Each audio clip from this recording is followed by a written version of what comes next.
안녕하세요. 반갑습니다. 관광국사 강의를 맡은 이금수입니다.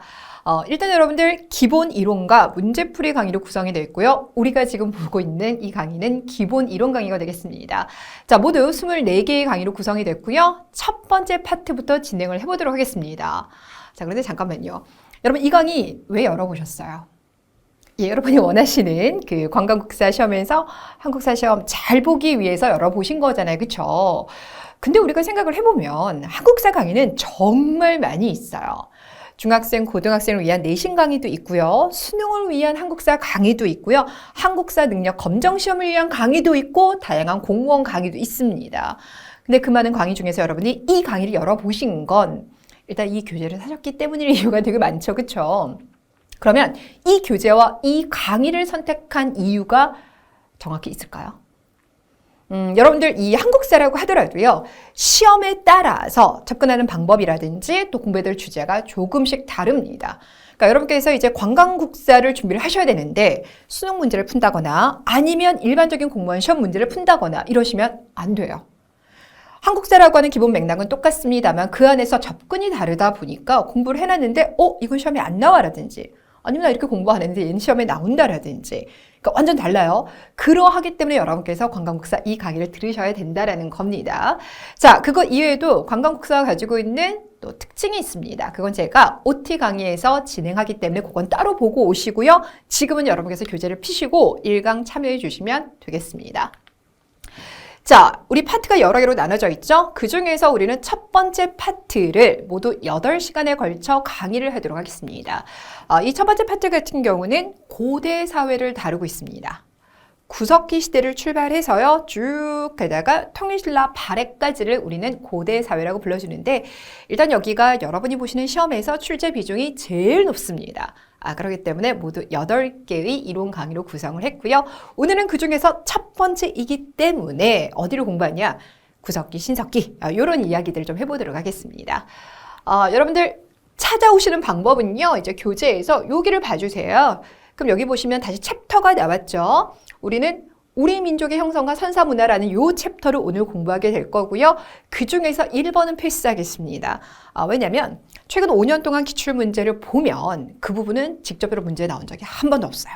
그래서 그 부분은 빼고 우리는 곧장 2번 소주제로 들어갈게요. 자, 일단 이번에 보시면 선사시대의 생활 모습 차이는 이렇게 했습니다. 핵심 키워드는 선사시대입니다. 여러분 선사라고 한다면요, 역사 이전이라는 의미를 가지고 있어요. 그럼 역사라고 하는 건 무엇을 말하냐? 우리가 말이지 이렇게 살았어 라고 해서 문자로 기록하는 것을 말합니다. 즉 다시 말해서 문자로 기록하기 이전의 시대인 거예요. 왜? 아직 문자가 없었기 때문에. 이해되셨나요? 그럼 이제 그런 시기 때는 그들의 그 조상들의 삶에 대해서 우리가 어떻게 이해할 수 있느냐? 그들이 남겨둔 여러 가지 흔적들, 그것이 바로 유물과 유적이 되겠습니다. 유물 유적이라고 하면 토기, 무덤, 집터, and so on이 들어가겠죠. 그럼 이제 우리 역사에서 선사시대에 들어가는 부분이 언제냐? 구석기, 신석기, 청동기, 그리고 초기 철기 시대까지가 그러합니다. 왜 그러냐면, 우리 이제 문자라고 하면 훈민정음이 있죠. 근데 그건 이제 세종 때 창시가 됐어요. 그럼 그 전에 문자가 없었느냐? 아니에요. 이두도 있고 한자도 있습니다. 그런데 이제 한자는 중국의 글자이기 때문에 중국과 교류를 하면서 우리가 받아들여야 되는데 지금까지 고고학적 발굴에 따른다면 중국과의 교류는 철기 시대에 이르러서야 본격화가 됩니다. 그러니까 그 이전은 우리가 이제 선사시대 이렇게 불러줍니다. 즉 다시 말해서 우리는 이제 구석기, 신석기 쭉쭉 이렇게 가겠다는 거예요. 자, 구석기 시대 들어가 볼까요? 네, 자 여러분 교재를 보실 때요, 교재 순서 그대로 따라오실 수 있도록 제가 강의를 진행을 합니다. 근데 이제 관광국사 같은 경우는 물론 문제 자체는 문장형으로 나와요. 하지만 문장형이라도 결국 키워드가 제일 중요하거든요. 여러분 교재에 나와 있는 것 중에 핵심 키워드를 뽑아서 제가 따로 보여드릴 테니까 여러분 이제 교재를 보시면서 이게 제일 중요해 라면서 형광펜으로 그어두시면 돼요. 자, 구석기를 이야기하는 데서 제일 중요한 건 결국은 얘네들입니다. 자, 얘네들 같은 경우는 쉽게 말하면 이제 짱돌이에요. 짱돌을 딱 구하고 난 다음에 내가 원하는 모양으로 깨서 도구를 만든 거죠. 그러니까 깨서 만든 걸 우리가 뗀석기, 뗀석기 이렇게 불러줍니다. 그런데 이제 우리나라 역사에서요, 구석기가 차지하는 비중이 진짜 길어요. 그럼 얼마나 기냐? 우리 전체 역사 중에서 99.9%가 구석기입니다. 구석기? 그리고 나머지 그 0.1%가 신석기에서부터 쭉 가서 대한민국 역사를 가지고 있어요. 우리 전체 역사가 대략 한 70만 년 정도 전부터 이 땅에서 시작됐다라고 얘기하는데 그 70만 년의 거의 대부분이 구석기입니다. 자, 그 긴 시간 동안 뗀석기를 썼기 때문에 뗀석기도 당연히 제작 방법에 따라서 다시 전기, 중기, 후기로 구분되는데 우리는 전기와 후기의 대표적인 뗀석기를 기억하셔야 돼요. 그게 이제 첫 번째가 주먹도끼가 되겠습니다. 이 주먹도끼 같은 경우는요, 저는 손이 조금 작은 편이에요. 일반적인 남성이 이렇게 딱 잡았을 때, 알을 딱 잡아요. 그럼 이제 한 주먹거리가 딱 되죠? 이렇게 해서 사용하는 도구가 되겠고, 이렇게 보시면 양쪽이 다 날카로워 보이죠? 한쪽으로는 뭐 썰 수도 있고요, 껍질을 벗길 수도 있고요, 찍을 수도 있고요, 다 할 수 있어요. 만능석기라고 불러줍니다. 일반적으로 우리가 이제 박물관에 가보시면 우리나라 박물관의 배치도가 구석기 시대부터 쭉 해서 배치가 되죠. 예, 아마 많이 보실 수가 있을 거고 많이 보셨을 겁니다. 근데 이제 지금은 여러분들 각 박물관에 가시면 주먹도끼를 많이 보지만 1978년까지만 하더라도요, 볼 수 없었어요. 자, 1978년은 우리나라 구석기에서 정말 중요한 해가 되겠는데, 그때 처음으로 경기도 연천 전곡리에서 이 주먹도끼가 발견이 됐습니다.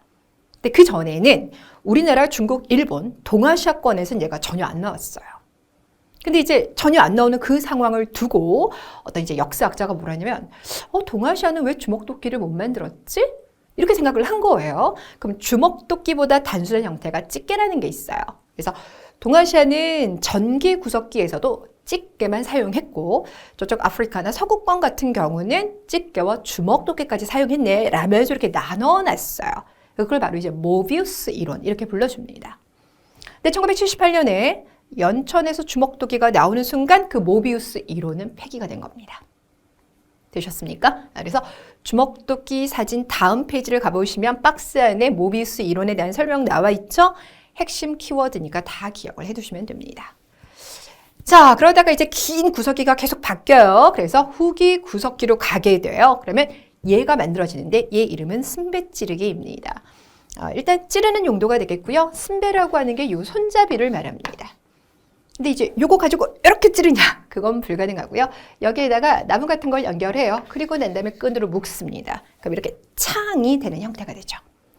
구석기가 워낙 길기 때문에 그 지구의 기후 환경이 되게 많이 달라졌어요. 추웠다, 풀렸다, 추웠다, 풀렸다 이렇게 되는데 이제 후기로 오게 되면 지구의 기온이 지금 정도로 많이 풀렸어요. 우리가 그걸 이제 간빙기 또는 후빙기라고 얘기를 하죠. 그러다 보니까 이제 이때는 우리 한반도에 살고 있는 동물도 뭐 여우나 늑대, 토끼 이런 거 있잖아요. 규모가 좀 작은 것들이 많이 살아요. 그럼 그런 것들을 공략하기 위해서 이렇게 탁 던질 수 있는 작으면서 날카로운 도구가 필요한 거죠. 그것이 바로 승배찌르기가 되겠는데 근데 여러분들 제가 이렇게 지금 보여드리면 사이즈가 같아 보이죠? 아니에요. 실제로 박물관을 가보시면 요거는 제 한 뼘 정도가 됩니다. 근데 얘는 한 10cm 정도가 되는데 사실상 크기가 훨씬 적어요. 반 정도밖에 되지 않습니다. 그럼 이런 것들이 이제 어떻게 만드냐? 짱돌 같은 데 있잖아요. 그리고 난 다음에 그 짱돌 안에서도 몸통 말고 이렇게 떼어나는 이 돌조각들이 있잖아요. 그 돌조각을 뭐라고 하면 돌날격지라고 합니다. 승배찌르기 옆에다가 필기 한번 해주세요. 관광국사의 이제 특징 중에 하나가 뭐냐면 일단 어떻게 보면 되게 평이에요. 근데 어떤 선지들을 보면 갑자기 왜 이런 걸 냈지? 이건 여기 나올 난이도가 아닌데? 그러니까 약간 뜬금포 같은 문제가 나올 때가 있어요. 전반적인 문제의 수준은 여러분께서 암기 잘 하시면 풀 수 있지만 한 3문제 정도는 이게 선지가 뭐야? 너무 헷갈려? 이런 문제가 꼭 나와요. 여러분께서 고득점을 받고 싶거나 나 제대로 역사 공부하고 싶다라고 했을 때는 챙겨주실 게 좀 있습니다. 그런 것들을 제가 추가 필기 형태로 알려드리도록 할게요. 자, 다시 한번 말하지만 돌날격지, 이거 좀 말이 어렵죠. 이거는 일단 몸돌에서 이렇게 조각을 낸 거니까 이거는 돌파편이라고 생각하시면 돼요. 그러니까 이런 것들을 가지고 승배찌르기를 만듭니다. 자, 그 이외에 여러분이 기억하실 핵심 키워드는 이런 키워드가 있는데 여기 공주 석장리, 청원 두루봉 동굴, 은, 경기도 연천 전곡리와 더불어서 대표적인 우리나라의 구석기 유적지가 되겠습니다. 충청남도 공주 석장리를 혹시 가보셨는지 모르겠는데 여기 가보시면 구석기 박물관이 정말 잘 만들어졌어요. 정말 잘 만들어졌어요. 네, 구성이 너무 좋습니다. 그래서 꼭 가보셔야 됩니다. 여기 이렇게 공을 들인 이유가 충청남도 공주 석장리는 우리나라 구석기 유적지 중에서 가장 풍성해요. 전기, 중기, 후기 다 가지고 있습니다. 그래서 정말 발굴을 열심히 했던 곳이고 그만큼 많은 유물들이 나왔기 때문에 이곳을 그만큼 공을 많이 들인 겁니다. 그래서 공주 석장리 꼭 기억하시고요. 자, 구석기인들이 사냥, 채집, 어로 생활을 한 건 여러분 다 알고 계시죠? 근데 사냥을 한 곳에서 계속할 수 없어요. 채집도 한 곳에 계속하면요 더 이상 따먹을 열매가 없어요. 돌아다녀야 되겠죠.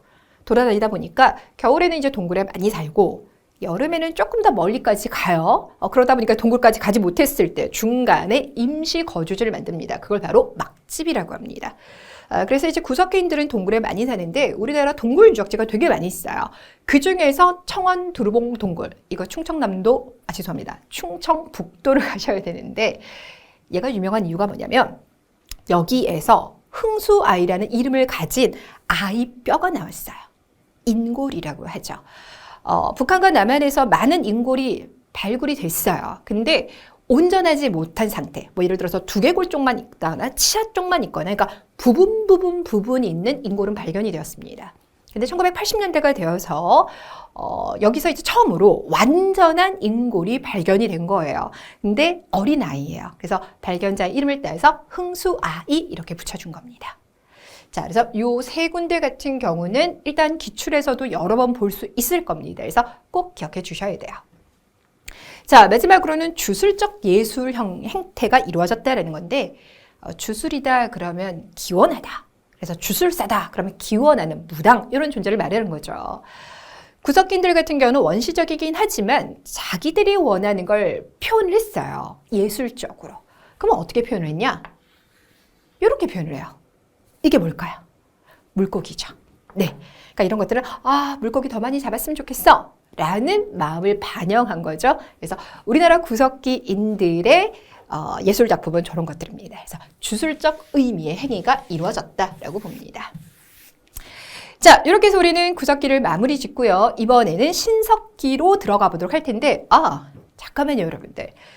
제가 여기 한중일이 연결되어 있다. 이걸 잠깐 얘기하고 싶은데 잠깐만요. 말 그대로 한번 써볼게요. 한중일이 연결되어 있으면 어떻게 연결되냐? 이렇게 연결되고 이렇게 연결이 돼요. 그래서 이렇게 오고 갈 수 있다. 이게 무슨 말이냐면 앞서 구석기 같은 경우는 지구의 기후변화가 많다 그랬죠? 그래서 추웠을 때를 우리가 빙기 또는 빙하기 이렇게 얘기하는데 그때는 워낙 춥다 보니까 비가 많이 안 와요. 비가 많이 안 오다 보니까 바닷물 수위도 되게 낮아 있습니다. 해수면의 높이가 많이 낮아 있단 말이죠. 서해 바다는 되게 얕은 바다축에 들어갑니다. 그러다 보니까 여기가 이제 육지로 드러난 거예요. 남해 이쪽도 얕습니다. 이해되셨죠? 자, 그래서 우리가 여기 2번에서부터 출발했는데 1번에 보시면 한반도 그 주변의 상황에 대한 이야기를 할 때 예전의 구석기 때 그 중에서도 되게 추웠을 때는 이렇게 연결되어 있었다라고 얘기를 합니다.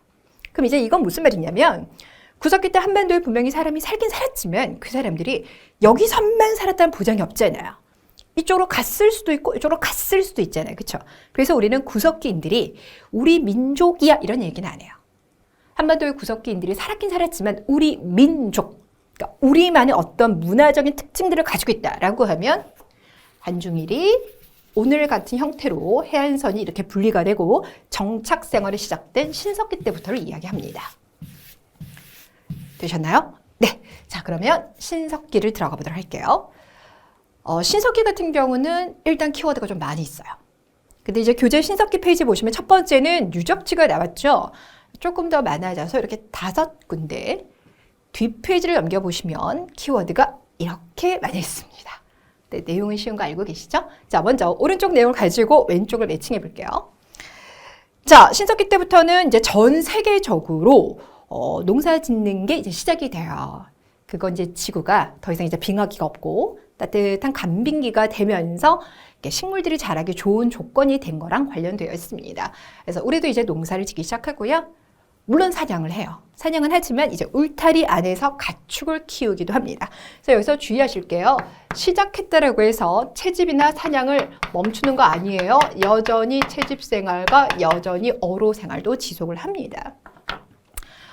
그리고 이제 돌을 원하는 모양으로 깨서 쓰는 형태가 아니라 갈아 쓰는 형태가 돼요. 그래서 간석기라고 불러주고요.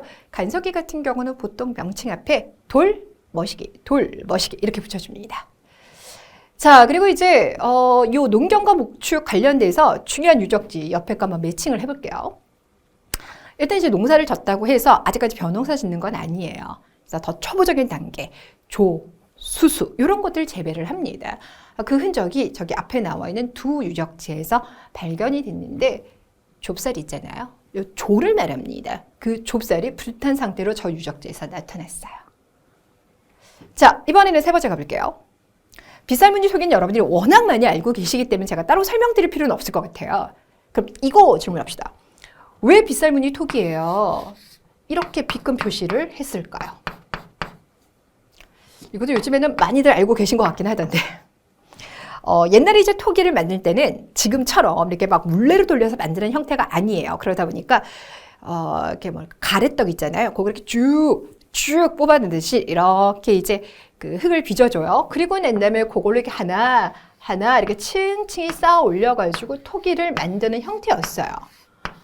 근데 이러고 난 다음에 그냥 구워내잖아요. 이게 이렇게 다 분리가 되고 막 깨집니다. 그래서 그런 것들을 막아주기 위해서는 이걸 이렇게 쓱 문질러주면서 위아래의 접착력을 높여줘야 돼요.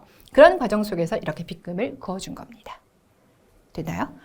그리고 여러분 나중에 박물관 가보시면 아시겠지만 빗살무늬 토기라고 해서 끝이 이렇게 뾰족한 것만 있는 건 아니에요. 그냥 살짝 넓은 것도 있습니다. 그만큼 우리나라는 빗살무늬 토기가 많아요. 덧무늬 토기. 덧이라고 하는 건 덧댔다, 더했다 이런 의미가 되죠. 이것도 마찬가지예요. 토기가 구울 때 갈라지는 것을 막기 위해서 토기 표면에다가 이렇게 흙들을 덧붙인 상태가 되겠습니다. 요것만 남기하지 마시고요. 요것까지 기억을 해주세요. 그 다음에 이제 가락지처럼 생긴 바퀴예요. 구멍이 이렇게 뽕 뚫려 있는데 여기에서 실을 뽑아낼 수가 있어요. 실이 있고 바늘이 나왔죠. 그럼 그걸 가지고 이제 옷 같은 거, 그물 같은 거 만들어 있게 됩니다. 그래서 수공업이 시작되었다 이렇게 얘기합니다. 자, 신석기 사람들 이제 한 곳에 정착하기 시작을 해요. 그러면서 움집을 짓습니다. 일단 움집의 형태는 이렇게 생겼죠. 교재 사진 나왔죠? 자, 여기다가 추가 그림을 한번 그려봅시다. 여러분 실제로 움집을 복원해 둔 거 가보신 적 있으세요? 가보시면 이 움집의 높이 있잖아요. 성인 키 정도가 됩니다. 그럼 일단 우리가 이렇게 수그리고 들어가서 쓸 수는 있다는 거잖아요. 근데 보시면 이 나머지가 공간 활용도가 너무 떨어져요. 그럼 나머지는 다리가 숙여 있냐? 아닙니다. 자, 움집 같은 경우는 보이는 게 전부가 아니에요. 실제로 밑으로 들어가 보시면 이렇게 공간이 더 형성되어 있습니다. 그러니까 움이라는 게 이렇게 파고 들어간 걸 말합니다. 요만큼 들어간 게 바로 움이 되겠고요. 지역마다 다르지만 한 1m에서 50cm 정도를 파요. 그럼 일종의 이제 기둥 역할도 해주고 또 하나는 아직 난방 시스템이 없잖아요. 근데 이렇게 파주시면 겨울엔 따뜻하고 여름에는 시원한 효과를 가지고 있죠. 그래서 움집은 겉에서 보이면 이렇게 들리지만 실제로 들어갈 때는 이렇게 밑으로 그러니까 이게 뭐라 그럴까요? 이렇게 기울어진 경사가 있는 그 길을 따라서 내려가게 되어 있습니다. 그러니까 반지하 형태다 이렇게 보시면 되겠죠. 자, 이게 이제 움집이에요. 원형. 이건 무슨 말이냐면 이 움집의 이 바닥면을 보시면 이걸 이렇게 하늘에서 내려보잖아요. 원형 형태가 많이 있다는 거예요. 네. 중앙 화덕. 옛날에는 불이 너무 귀하잖아요. 그래서 움집 안에도 불을 둡니다. 근데 그게 한가운데 있었다라는 겁니다. 대신에 이제 그로 인해서 움집은 불이 되게 잘 났어요. 그래서 신석기인들은 움집 지었는데 불 나서 그것도 불 끄고 다시 옆에다 움집 짓고 이렇게 많이 했다고 합니다. 자, 이런 움집을 여러분들이 어디 가시면 많이 볼 수 있냐? 강가, 바닷가 쪽에 많이 볼 수 있어요.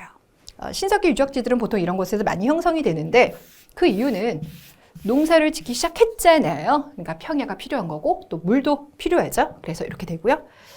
그래서 여러분들 여기 서울 남사동, 부산 동삼동, 양양 오산리가 죄다 강가와 바닷가입니다. 이거 위치를 한번 이게 한반도예요. 보시면 서울 남사동 한강 쪽인 거죠. 부산 동삼동 여기 있죠. 양양 오산이 여기 있습니다. 되셨나요? 네. 자, 한 곳에 정착하다 보니까 이제는 정착하는 사람들 안에서 이제 결혼이 이루어지고 그러다 보니까 스스로도 우리는 같은 피를 공유하는 사람이구나. 이걸 알게 돼요. 이렇게 해서 만들어진 단위를 우리는 시족이라고 합니다. 이 시족에서 부족까지 확대되는 게 신석기 시대의 모습이 되겠습니다. 애니미즘, 토테미즘, 샤머니즘이라는 단어 들어보셨나요? 샤머니즘은 21세기에도 여전히 한국 사회에서 유행하고 있죠. 무당의 존재를 인정하고 그 무당은 특별하다. 그래서 이제 우리 같은 일반적인 사람과는 좀 다르게 범접할 수 없는 힘이 있죠. 그래서 하늘 세계와 연결되어 있어요. 이게 바로 샤머니즘입니다. 이게 얼마나 우리 사회에 아직까지도 남아있는지. 연초가 되면은 막 그렇게 연예인들도 왜 가가지고 뭐 신년 운세다 이런 거 막 보잖아요. 그렇죠? 물론 거기서 뭐 사주를 보는 것도 있지만 이렇게 샤머니즘과 직접적으로 연결된 것도 가고 그러잖아요. 이게 여기서부터 이제 형성이 된 거예요. 요거 두 개는 구분하실 수 있을까요? 질문할게요. 자, 우리가 다음 시간에 단군왕검에 대한 공부를 하게 될 겁니다. 단군왕검 같은 경우는 아버지와 엄마 핏줄이 대단하죠. 그 중에서 이제 엄마 쪽 핏줄을 보시면 엄마가 옥녀입니다. 원래는 곰이었는데 쑥과 마늘을 먹고 21일 만에 사람이 되었습니다. 근데 실제로 사람이 쑥과 마늘을 먹는다고, 곰이 쑥과 마늘을 먹는다고 사람 되는 거 아닌 거 알고 계시죠? 그건 무엇을 말하냐? 곰을 숭배하던 부족이 있었다. 그걸 의미하는 거거든요. 그럼 그게 애니미즘일까요? 토테미즘일까요? 오케이, 그게 바로 토테미즘입니다. 애니멀 생각하시면 안 돼요. 토테미즘은 그 인디언 언어에서 나온 겁니다. 그래서 이게 이제 동물소가 되겠습니다. 자, 그리고 이제 강가나 바닷가에 많이 살다 보니까 아무래도 그 뭐 물고기도 많이 잡아 먹었을 것이며 그쪽에 있는 것들 많이 먹었겠죠. 그러다 보니까 조개 껍데기도 많이 나오게 되고 그쪽 껍데기를 가지고 가면도 만들어요. 더불어 요런 데 가보시면 폐총이라고 하는 게 이게 뭐냐면 조개 껍데기를 막 쌓아둔 그 쓰레기 더미예요. 네. 그러니까 옛날 사람들이 남겨둔 쓰레기 더미도 그 사람들의 생활 모습을 엿볼 수가 있다면 그건 당연히 역사 연구의 근거가 됩니다. 이해되셨죠? 오케이. 자, 여기까지가 신석기 시대예요. 자, 이번에는 청동기 시대로 가보겠습니다. 일단 여러분들 청동기 시기에서는 유적지는 한 곳 정도만 기억하시면 돼요. 거기가 어디냐? 첫 번째 나와 있는 부여 송곡리입니다. 충청남도 부여 같은 경우는 나중에 백제와 관련된 되게 중요한 유적지이기 때문에 백제 문화유산 되게 많이 나와요. 그렇게 해서 기억해야 되는 것도 있지만 청동기 시기와 관련돼서도 기억을 하셔야 돼요. 우리나라 이제 청동기와 관련돼서 여러 가지 유물이 나오는 곳은 너무 많습니다. 근데 그 중에서 특히 부여 송곡리 하면 약간 종합 선물 세트 같은 느낌이에요. 이것도 어우 다 나와줬어 이런 느낌입니다. 요것은 기억을 해두시고요. 생활상에서 이제 변화라고 한다면 드디어 벼가 재배되기 시작했다. 그래서 시험 문제에서 농사를 짓기 시작했다. 이러면 신석기예요. 근데 벼를 재배하기 시작했다라고 하면 청동기입니다. 그래서 명확하게 단어를 구분하셔야 되는데 농사를 처음에 지었을 때는 농사 짓는 것만으로 먹거리 확보가 안 돼요. 너무 원시적이니까. 그래서 여전히 채집, 어로 생활 많이 합니다라고 말씀드렸죠. 근데 이제 청동기 시기가 되면서 벼를 재배했다는 건 그만큼 농업 기술이 발달했다는 거예요. 왜냐면 다른 그 어떤 작물보다 저 녀석은 키우기가 진짜 어려워요. 네. 이 벼라고 하는 건 온도, 습도를 되게 까탈스럽게 요구하는 작물입니다. 그래서 벼를 재배하게 됐다는 건 그만큼 기술력이 향상됐다는 거고 그래서 먹고 남는 농산물이 생겼다라고까지 이어갈 수 있어요. 이게 바로 잉여 농산물입니다. 됐죠? 그럼 이제 먹고 남는 걸 어떡하냐? 신석기 시대까지는 조그만 그 시족 단위란 말이죠. 그렇기 때문에 누가 더 많이고 누가 조금 가지고 이렇게 되면 분란이 일어나요. 그래서 n분의 1 이렇게 갑니다. 근데 이제 청동기 시대부터는 그게 달라져요. 먹고 남는 게 생길 만큼 여유가 있게 되면 권력을 가진 자가 더 많이 가지게 돼요. 그러니까 사회가 뭔가 계속 이렇게 나눠지는 게 청동기입니다. 여러분 청동기 시기 때요. 이 청동기를 가지고 칼도 만들고 거울도 만들고 뭐 방울도 만들거든요. 그건 그러면 n분의 1씩 해서 모두 다 가지는 걸까요? 소수만 가지는 걸까요? 소수만 가져요. 이게 단순하게 생각하면 농업사회에서 제일 중요한 건 땅이거든요. 땅을 많이 가지면 지주예요. 자본주의 사회에서 제일 중요한 건 자본이죠. 그거 많이 가지면 그렇죠. 자본가, 사장님인 거예요. 그래서 청동기 사회에서는 제일 중요한 게 그 청동기를 만드는 기술입니다. 이건 아직까지 소수만 가지게 됩니다. 그러다 보니까 비파형 동검과 같은 청동검, 이건 지배층만 가져요. 비파형 동검은 이렇게 생겼습니다. 자, 추가 필기 좀 해보도록 할게요. 여러분, 이게 지금 이제 칼이에요. 네, 이것도 박물관에 가시면 되게 많이 볼 수 있는데 어떻게 보면 악기처럼 생겼죠.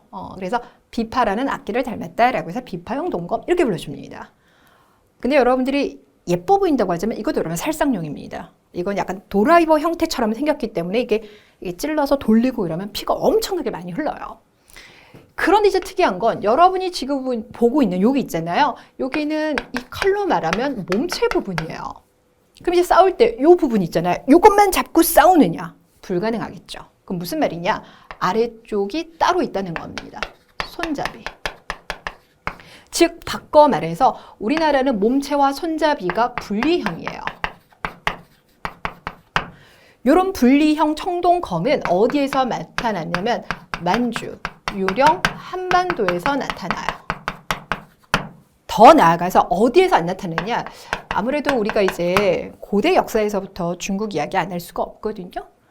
특히 중국이 지금부터 한 4,000년 전부터 고대 문명을 일찍이 발달시킨 그런 나라예요.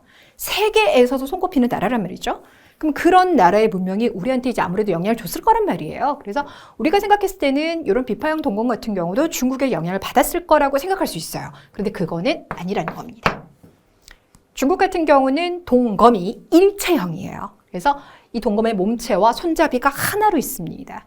그런데 만주와 유령, 한반도에서 발견되는 동검 같은 경우는 철저하게 분리가 돼 있어요. 그래서 여기는 나무라든지 아니면 돌 형태를 깎아가지고 끼워서 쓰는 형태가 되겠습니다.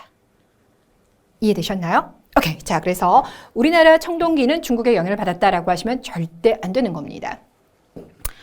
자, 그 다음에 이제 거친 무늬 거울. 이 거친 무늬 거울은 바로 다음에서 보게 될 이제 철기 시대의 잔무늬 거울이랑 구분이 되는 건데 이게 이제 겨울이 제 손바닥만 하다고 볼게요. 잔무늬 거울 같은 경우는 요 손바닥만한 한 20cm의 지름을 가진 이 거울 안에 선이 얼마나 많이 있는지 몰라요. 선이 13,000개 정도가 그어져 있습니다. 요 손바닥만한 거울에 13,000개 정도를 그어놨다. 이거 여러분들 정말 미세 현미경으로 그려야 되거든요. 근데 그걸 우리가 만들었어요. 그러니까 걔가 너무 잘 자라잖아요, 무늬가. 그래서 걔를 잔무늬 거울이라고 불러줍니다. 상대적으로 이때는 그래도 선이 좀 덜한 거예요. 그래서 얘를 거친 무늬 거울 이렇게 불러줍니다. 이해되셨을까요? 오케이. 자, 이렇게 해서 자, 일단 이런 이제 귀한 것들은 소수의 권력자만 가졌다를 보시는 거예요. 그럼 생활 도구는 어떠했느냐? 생활 도구는 여전히 간섭기 있어요. 이 청동은 너무 귀하기 때문에 보편화시키기는 어렵습니다. 그래서 농사를 지을 때 있잖아요. 이런 농사를 지을 때는 여전히 간섭기를 썼고 그 간섭기 중에서 대표적인 게 반달돌칼이에요. 자, 그렇기 때문에 여러분께서 공부를 하실 때는 간섭기 안에서도 신석기 때 썼던 간섭기와 청동기 때 썼던 간섭기를 분리하셔야 되는 거예요. 그러다 보니까 시험 문제에서 반달돌칼은 자주 출제될 수밖에 없습니다. 이해되셨죠? 오케이. 자, 그 다음 이제 토기로 갈게요. 빗살무늬 토기에서 빗금을 그어줬던 이유 제가 말씀을 드렸죠. 그럼 기술이 향상됐어요.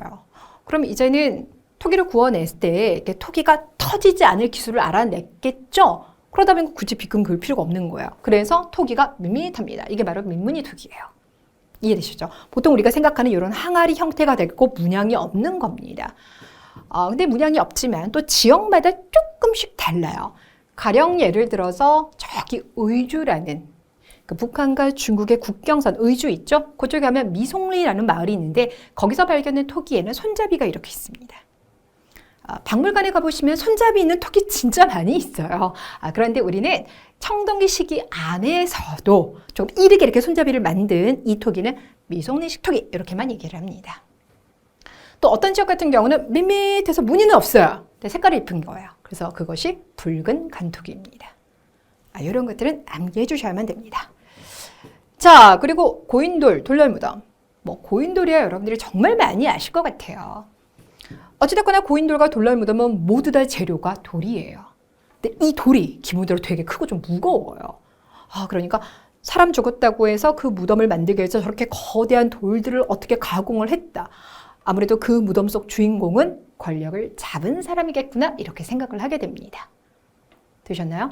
참고로 우리가 지금 요 청동기 시기 일대 있잖아요. 이집트 같은 경우는 그럼 뭘 했느냐? 같은 청동기 시기예요. 근데 그때 권력자들의 무덤을 만들기 위해서 여러분들이 아시는 피라미드를 만든 겁니다. 그러니까 그것도 결국 거대한 돌인 거예요. 되셨나요? 자, 그럼 잠깐만요.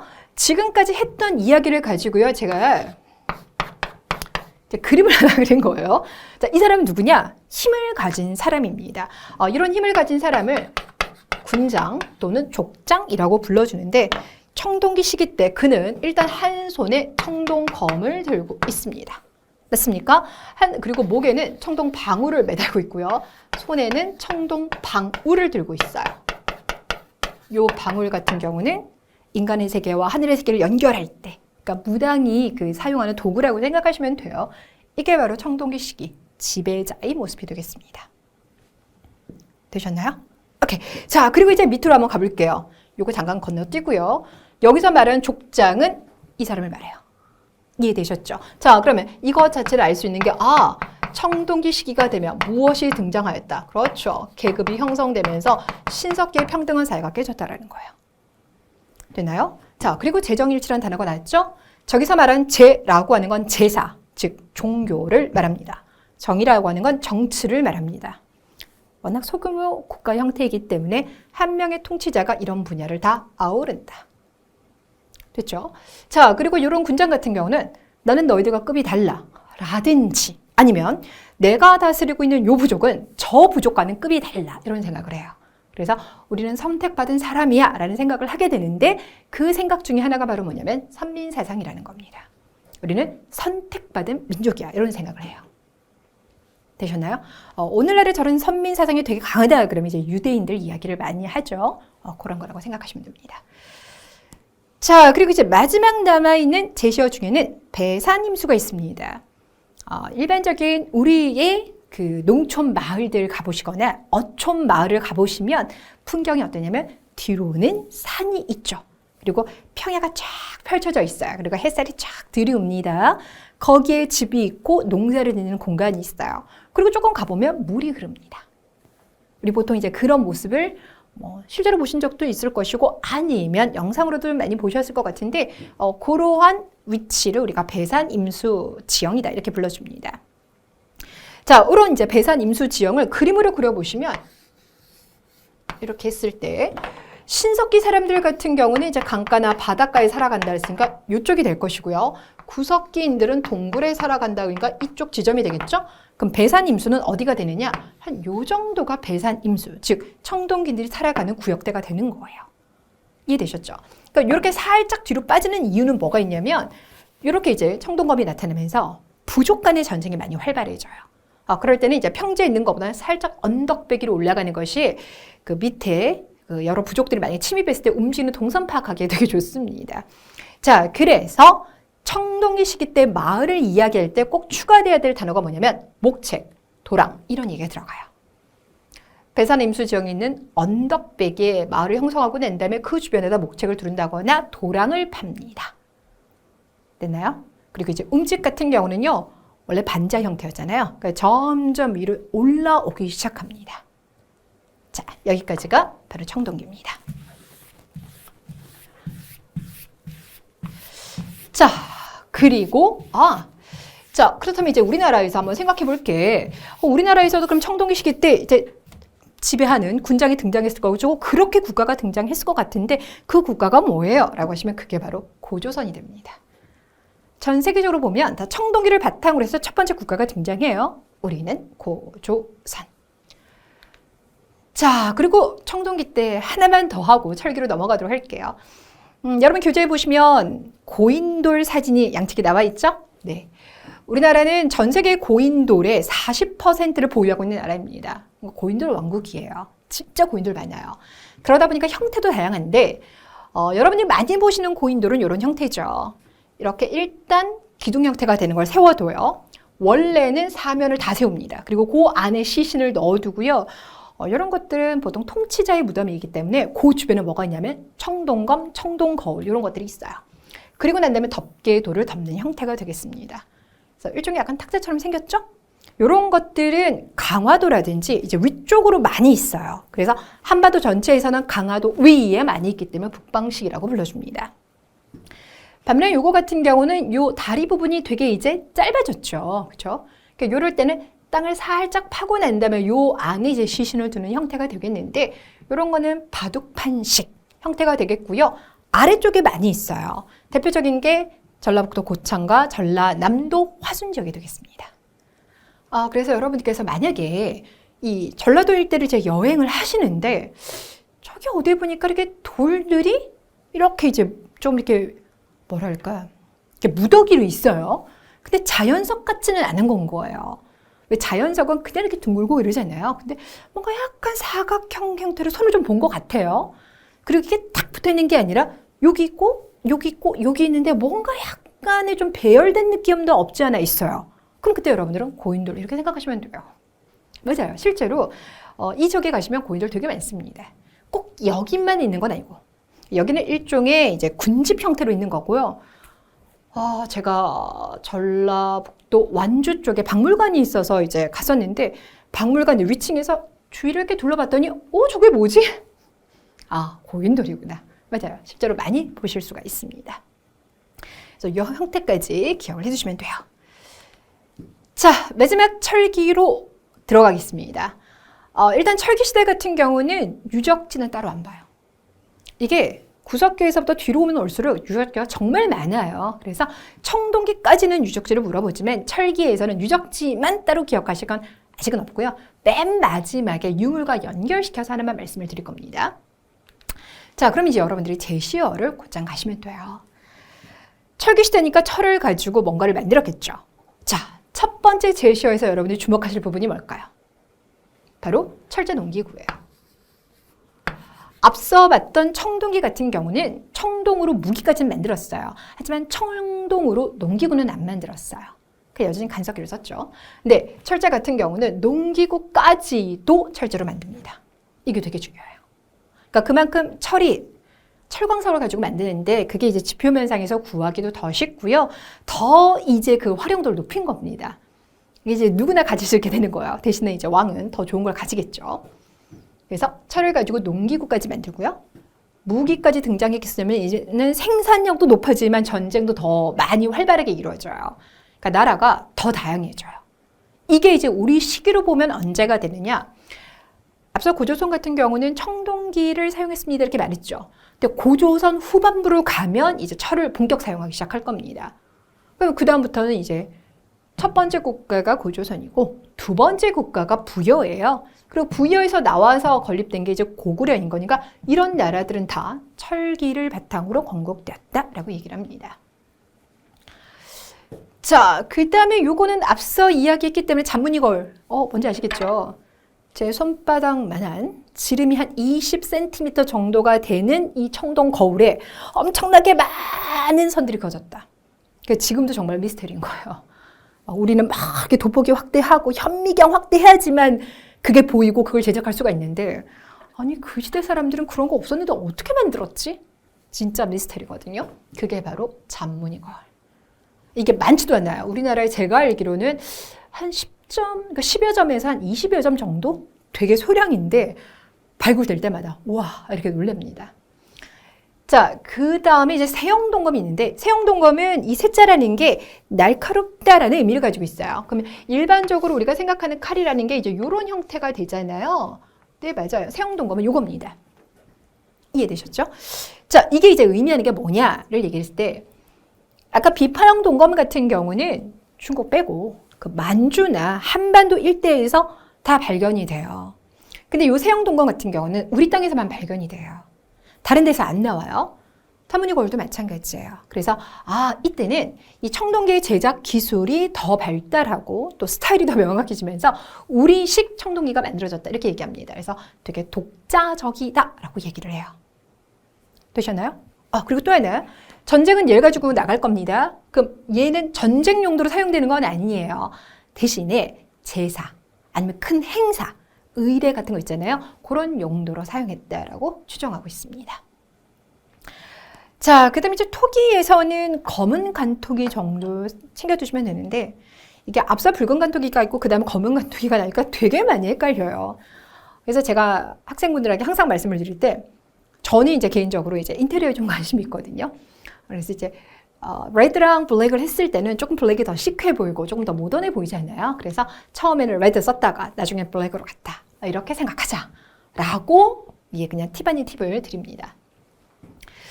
자, 그 다음에 이제 무덤 형태. 이제 철기 시대가 되면 이제 우리가 생각하는 일반적인 무덤이 이제 많이 만들어져요. 땅을 판다, 시신을 둔다, 덮는다. 그리고 그냥 시신을 두는 게 아니라 이제 나무 곽에다 넣는 형태. 요거 생각하시면 돼요. 그런데 지역별로 봤을 때, 와, 여기 되게 특이해. 이런 무덤 형태가 있다는 거예요. 이게 이제 초기 철기 시대이다 보니까 지역 특색들이 되게 좀 강한 곳들이 있거든요. 가령 예를 들어서 마한 지역. 이 마한 지역이 지금으로 말하면 충청도와 전라도예요. 특히 이제 전라도 권역대. 여기 마한에 가보시면 무덤 중에 동무덤이 있습니다. 이 독이 항아리 독이에요. 거대한 항아리 두 개를 맞붙여요. 그리고 시신을 그 안에 두는 겁니다. 주로 이제 어린아이 용도로 많이 썼다고 해요. 근데 어른이 들어갈 수 있을 만큼 되게 큰 동무덤도 있습니다. 박물관에 가시면 가끔 보실 수가 있어요. 그다음 집 같은 경우도 신석기 때는 이제 반자로 많이 팠었죠. 한 1m씩 팠단 말이에요. 그러다가 청동기가 되면서 그 움이 얕아지면서 점점 얕아지니까 어떻게 될까요? 그러니까 원래 여기가 이제 지상이라고 했을 때 그동안에 지하를 많이 팠다면 청동기 시대부터 이제 지상으로 서서 올라오는 모습인 거죠. 그러다가 이제 철기 시대가 되면 이제 우리가 생각하는 일반적인 초가집 형태가 이제 많이 나올 거예요. 그런데 또 특이하게 어떤 지역에 가보시면 저런 한자로 봤을 때 여자형 집터가 있대요. 한자로 봤을 때 여자형 집터가 뭐냐면 집터가 이렇게 생긴 거예요. 학자들이 생각을 했을 때는 이쪽이 약간 출입구 같은 느낌? 살짝 복도 지나와서 이제 뭐 안방 같은 느낌. 이렇게 만들어지지 않았을까라고 생각하는데 요걸 보시려면 어디로 가셔야 되냐면 옛날 동해라는 나라가 있었던 동해안. 뭐 삼척이라든지 강릉이라든지 그쪽 있잖아요. 그 일대로 가셔야 됩니다. 자, 그리고 이제 명도전, 반냥전, 오수전이라는 게 있는데 요 전은 돈입니다. 돈. 우리가 예전에 일반적인 이제 돈의 형태다라고 하면 엽전 같은 거 생각하시죠. 돈 걸고 이렇게 이제 구멍 뽕 뚫리는 돈의 형태를 생각하시는데 맞아요. 쟤네들 저렇게 생겼어요. 반냥전, 오수전 다 이렇게 생겼습니다. 명도전은 돈은 돈인데 요게 돈이요. 약간 칼자루처럼 생겼어요. 그래서 길게 이렇게 생겼습니다. 거기 이제 명자가 적혀져 있어서 명도전 이렇게 불러줘요. 근데 중요한 건 이 돈이 우리나라 돈이 아니에요. 우리나라는 돈을 언제 처음 만들었느냐? 고려 성종시기 때 처음 만들어요. 고려시대 때. 그러니까 그 전에 우리는 돈을 제작한 적이 없어요. 그러니까 거의 자급자족 형태였거나 이제 물물교환 형태로 갔던 거예요. 그럼 이 돈은 도대체 누구 돈이냐? 중국 돈이에요. 그러니까 답이 나올 것 같죠. 철기 시대 때 누구와 교류한다? 중국과 교류했구나. 그 증거가 바로 이해가 되겠습니다. 이해되셨어요? 여담으로 말씀드리자면 요거는 청동기예요. 중국 같은 경우는 이제 철을 쓰기 시작하면서 청동기를 가지고 이렇게 화폐를 만들었습니다. 그러니까 중국 돈이 발견됐고 그게 청동기라는 건 중국의 철기 시대 때 우리가 그들과 교류했다는 증거가 돼요. 요건 이제 한반도 곳곳에서 다양하게 발굴되고 있습니다. 이해되셨죠? 그리고 이제 지명으로 기억하셔야 될 유적지가 바로 창원 다호리가 되겠는데 거기에서 붓이 발견돼서 다호리붓 이렇게 불러줍니다. 붓이 발견됐다는 건 글을 썼다는 건데 그 글은 한자일 가능성이 당연히 높는 거죠. 그렇죠? 그러면 중국과의 교류를 통해서 우리가 한자를 도입하기 시작했구나 또는 맛보기 시작했구나 라고 이야기를 합니다. 그러다 보니까 보통 요 중국과의 교류 증거가 되는 돈과 이 붓은 세트로 좀 많이 나옵니다. 자, 제 강의 어떻게 진행될지 느낌 잡으셨죠? 네, 자 이렇게 해서 우리는 첫 번째 파트에서도 첫 번째 챕터 마무리 짓도록 하겠습니다. 수고 많으셨습니다. 다음 시간에 찾아뵙겠습니다.